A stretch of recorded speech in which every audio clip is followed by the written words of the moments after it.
부자 되기에 애쓰지 말고 내 사사로운 지혜를 버릴지어다. 내가 어찌 허무한 것에 주목하겠느냐. 정령이 재물은 스스로 날개를 내어 하늘을 나는 독수리처럼 날아가리라. 아멘. 오늘은 잠언 23장의 말씀을 가지고 돈을 내려다보는 사업, 돈을 내려다보는 사업이라고 하는 제목으로 함께 하나님 말씀을 나누겠습니다.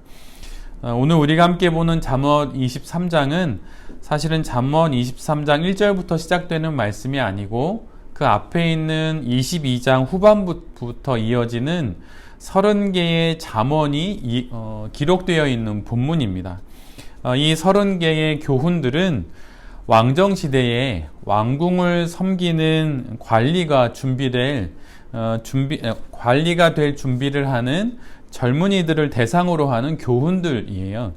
그래서 아주 매우 다양한 주제들을 다루고 있습니다. 예를 들면 자기가 지금 상대하고 있는 상대방의 경제력의 차이에 따라서 차별을 두지 않아야 한다, 이런 교훈도 있고, 또 만나는 사람이 너무 분노를 자주 한다면 그 사람은 멀리해야 한다, 이런 얘기도 있고요.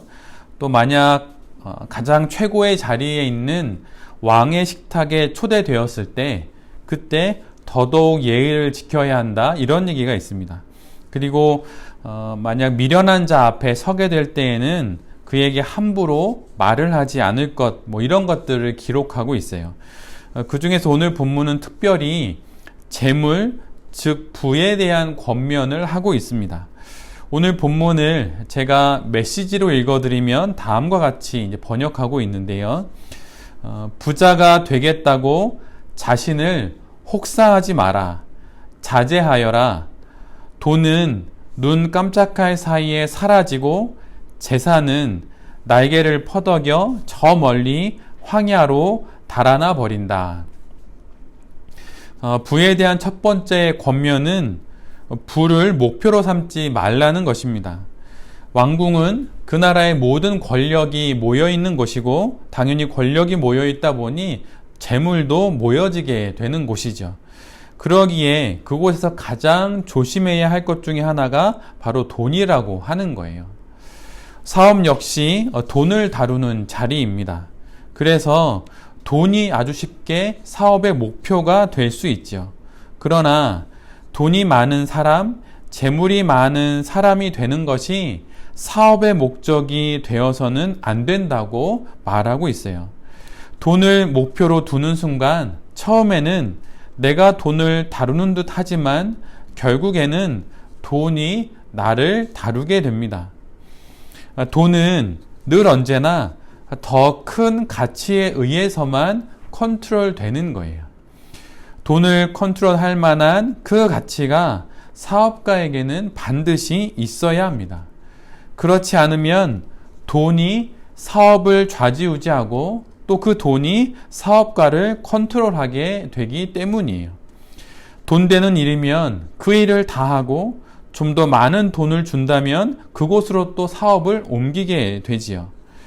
돈 때문에 사람을 상하게도 하고 관계도 끊고 돈 때문에 불량식품을 만들고 또 돈 때문에 불법을 행하는 그 모든 것들은 이미 그 사업가가 돈의 조정을 받고 있다는 증거입니다.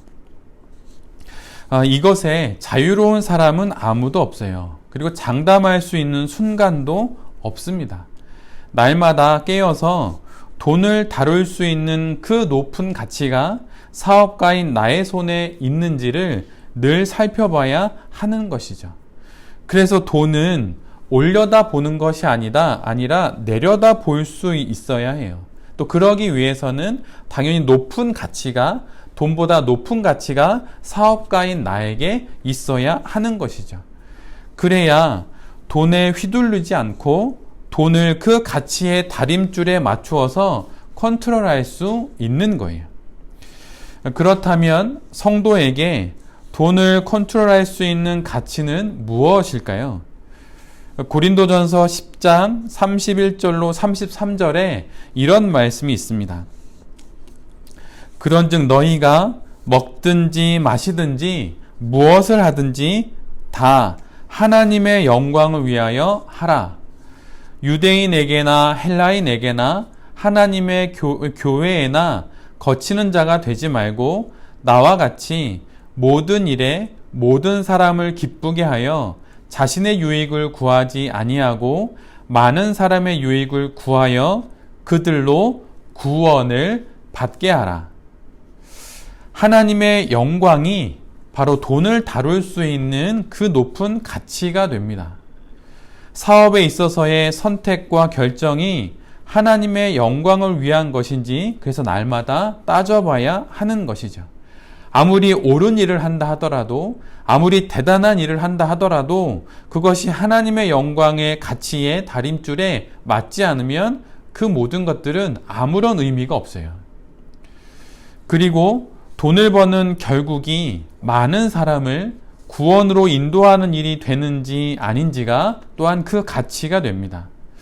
하나님의 영광과 구원이 즉 돈을 컨트롤할 수 있는 기독사업가의 가치라고 하는 거예요. 따라서 이것이 또한 사업의 목표가 되는 것이죠.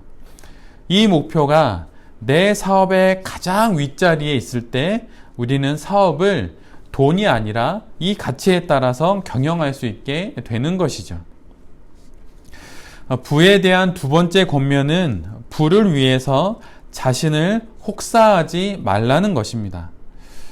목표가 아닌 것을 위해 자신을 혹사하는 것은 어리석은 일이죠. 내가 이루어야 할 가장 최고의 목표가 아닌 다른 것을 위해서 나의 시간을 투자하고 또 나의 몸을 혹사시키는 것은 참으로 어리석은 일이에요.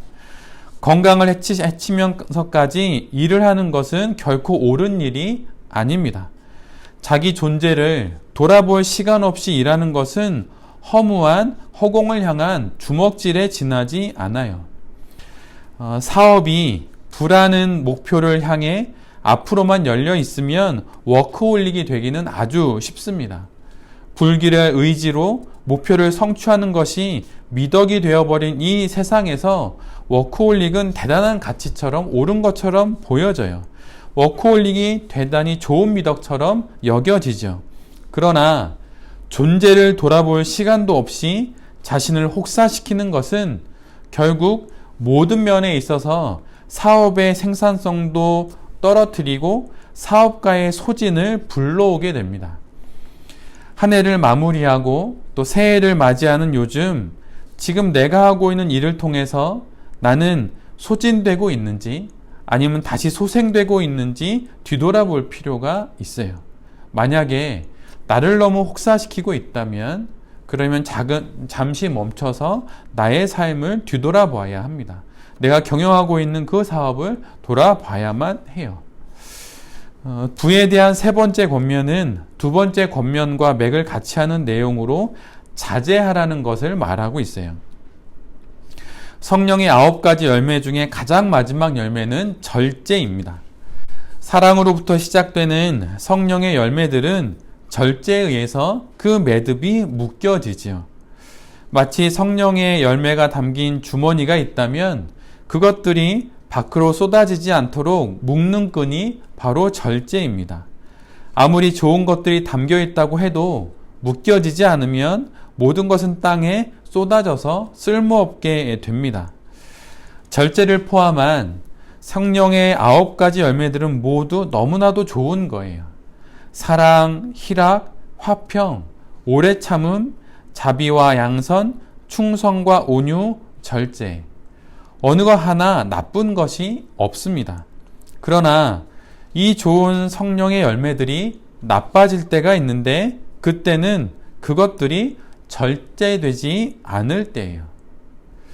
그래서 마치 매듭을 묶듯 절제가 가장 마지막 자리에 있어서 모든 성령의 열매를 함께 묶게 되는 것이죠. 돈에 대한 추구, 부에 대한 열심과 성실도 절제되어야 합니다.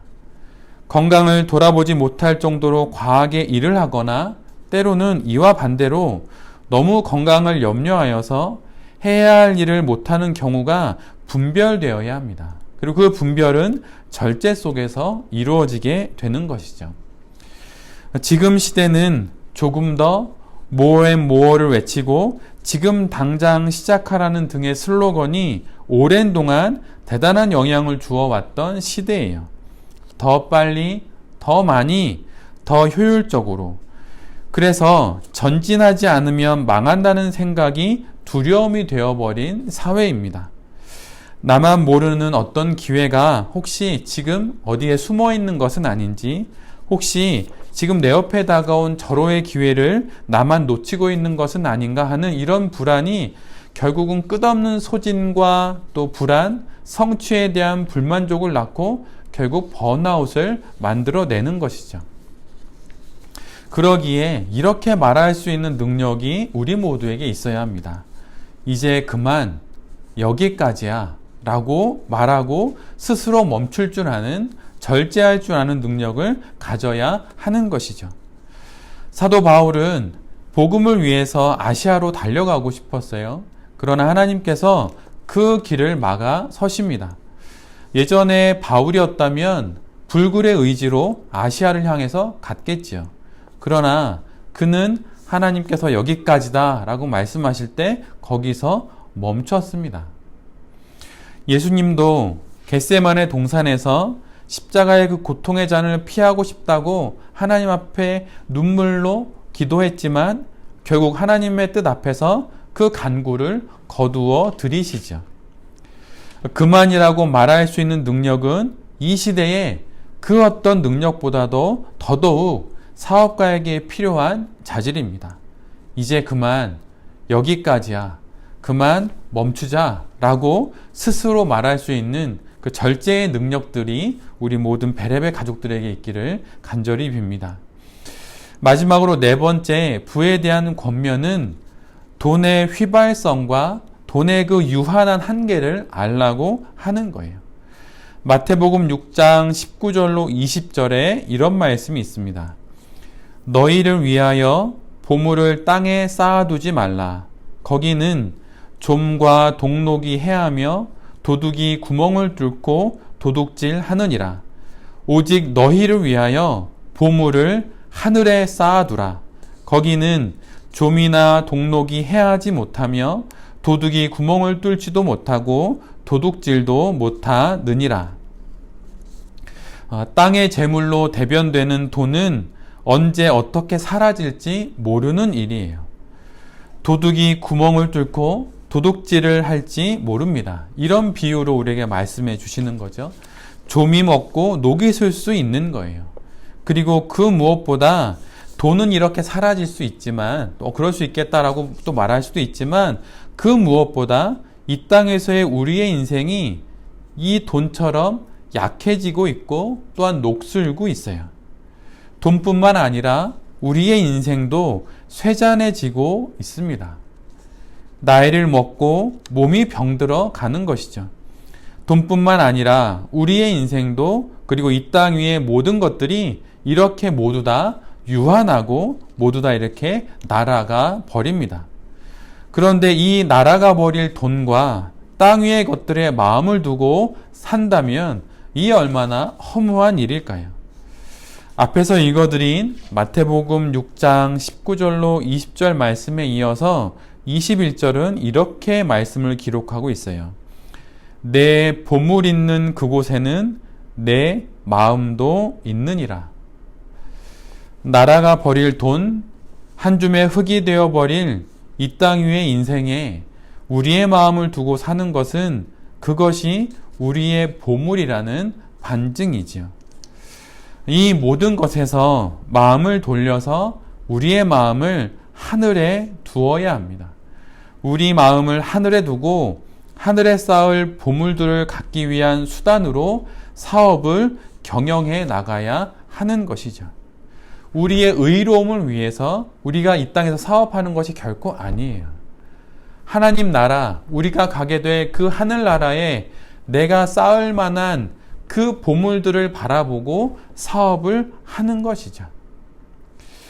우리 사업이 하나님의 영광과 구원이라고 하는 가치에서 돈을 내려다보고 또한 절제하면서 하늘의 보화를 쌓는 그런 귀한 일에 도구가 되어야 함을 그런 도구가 되기를 간절히 빕니다.